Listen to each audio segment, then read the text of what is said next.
клиниките за детски болести и белодробни заболувања полни со пациенти. Околу 150 деца дневно завршуваат на државната детска клиника, најголем дел со респираторни проблеми. Исто бројот на дечиња што се задржани на лекување во оваа болница. Ниедно дете не е вратено од клиникава.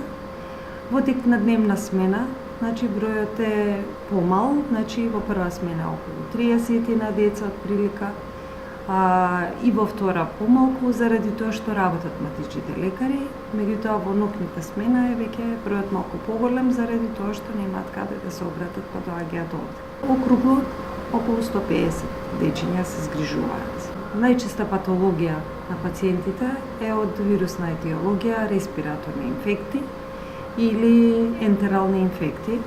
Лекарите постојано препорачуваат, кога има поголемо загадување, децата да не излегуваат често на отворено, освен на планина, каде можат да дишат чист воздух.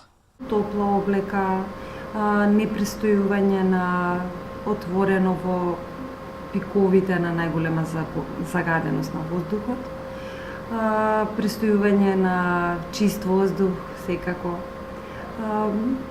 Како што кажав, чаеви, чајчиња, здрава исхрана и така. Сите они општи мерки за подигнување на имунитетот. ПМ частичките чии број деновиве е огромен, имаат канцерогено дејство и представуваат ризик фактор за појава на сериозни заболувања, како што е рак на белите дробови. Надлежните ветуваат дека ќе обезбедат заштитни маски за хронично болните. Лани, во декември, министерот Филипче најави дека ќе се набават 50.000 маски. Зошто се уште ги нема? Од Министерството не добивме одговор, а тие, периодов кога загаденоста е екстремно висока, се повеќе од неопходни. Мирните станици покажуваат енормно загадување на воздухот и на клинички. Загадувањето е 3 пати над дозволеното. Лекарите избегнуваат да коментираат за директните и сериозни последици од дишувањето на загадениот воздух. Нивниот изговор е оти нема студија на ниво на Македонија, која ќе даде појасна слика за тоа како загадувањето влијае врз здравјето, особено на децата.